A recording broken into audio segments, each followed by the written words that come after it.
Hi guys, this is Shiva. So இன்றைக்கி இந்த வீடியோவில் ஆங்குலரில் எப்படி எம்டி ப்ராஜெக்ட் க்ரியேட் பண்ணுறது அப்படின்னு சொல்ல போகிறேன். ஆனால் நான் க்ரியேட் பண்ண போகிறதில்ல. ஜஸ்ட் எங்கே போய் எப்படி என்ன பண்ண முடியுமோ ஓவராலாக சொல்ல போகிறேன் கைஸ். ஸோ நீங்கள் நம்ம சேனலுக்கு புதுசாக வந்து மறக்காமல் சப்ஸ்கிரைப் பண்ணிக்கோங்க அண்ட் பெல் ஐக்கனை கிளிக் பண்ணிக்கோங்க. வாங்க வீடியோக்குள்ளே போகலாம். ஸோ இது வந்து பார்த்தோம்னா angular.io. திஸ் இஸ் பார்த்தீங்கன்னா ஆங்குலரோட அஃபிஷியல் வெப்சைட். இங்கே வந்து பார்த்தோம்னா டாக்ஸில் வந்து ஓவரால் ஆங்குலர் வித் எல்லாத்தையுமே கொடுத்துருப்பாங்க. இது நீங்கள் ஒன்று ஒன்றா ஓப்பன் பண்ணிவிட்டு நீங்கள் என்ன சொல்கிறது, ஒர்க் பண்ணி பார்க்கணும். ஒர்க் பண்ணி பார்த்தா மட்டுமே தான் நீங்கள் ஆங்குலரில் பார்க்கணும். சும்மா வெறுமையாக பார்க்கறது யூஸ்தான் சொல்லுவேன். ஸோ இங்கே வந்து பார்த்தீங்கன்னா அண்டர்ஸ்டாண்டிங் ஆங்குலரில் காம்பவுண்ட்னா என்னதுன்னு சொல்லியிருக்காங்க. டெம்ப்ளேட்னா என்னது, இதில் பார்த்தோம்னா அது இன்டர்போலேஷனு, டெம்ப்ளேட் ஸ்டேட்டு, பைண்டிங்கு, பைப்பு, அது எல்லாமே கொடுத்துருக்காங்க.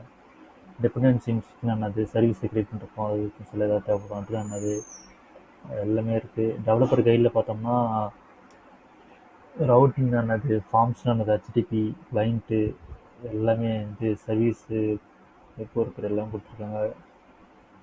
லேசி லோடிங்லாம் எப்படி, பர்டிகுலர் மாடியூல் எப்படி நம்ம லோட் பண்ணணும் அப்படின்ட்டு ஆங்கிளில் கொடுத்துருக்காங்க.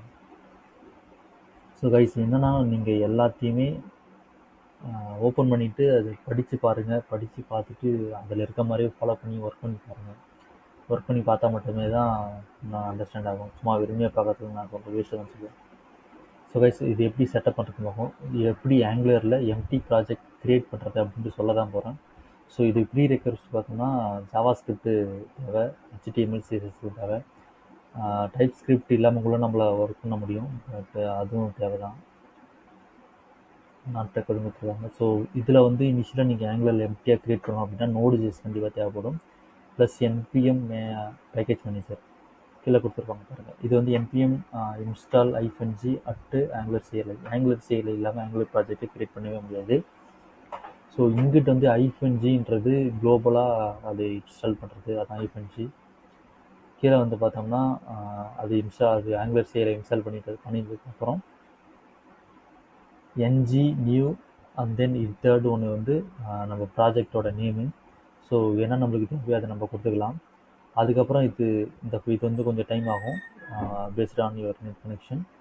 அதுக்கப்புறம் இது இருக்கு இல்லையா, மை ஆப், இந்த லொக்கேஷனுக்கு போகணும். அதுக்கு வந்து சிடி அப்படின்ட்டு இருக்குது. சிடி போட்டு அந்த பர்டிகுலர் ஃபைல் ஃபோல்டரோட நேம் போட்டோம்னா வரும். அதை என்டர் அடிச்சுன்னா அதுக்குள்ளே போய்டும். அவ்வளோதான் கைஸ், முடிஞ்சது. இந்த ஃபைலை வந்து எப்படி எம்டி ப்ராஜெக்ட் எப்படி ரன் பண்ணுறது பார்த்தோம்னா ng-serve அப்படின்னு கொடுத்தா ரன் ஆகிடும். ரன் ஆகிட்டு வெறுமே நிற்கும். அது வந்து லோக்கல் ஹோஸ்ட் வந்து 4200 தான் மோஸ்ட்லி வரும். ஸோ ஐஃபோன் ஓப்பன் கொடுத்தோம் அப்படின்னா அது ஆட்டோமேட்டிக்காகவே க்ரோமில் வந்து ஓப்பன் ஆகிடும். ஸோ அதான் கைஸ், இந்த மாதிரி தான் ஓப்பன் ஆகும். நான் நெக்ஸ்ட் வீடியோவில் வந்து எப்படின்ட்டு டீட்டெயிலாக சொல்கிறேன். இனிமேல் தான் ஆங்குலரில் வீடியோ போடணும். So thank you so much guys. Don't forget to subscribe my channel. Bye.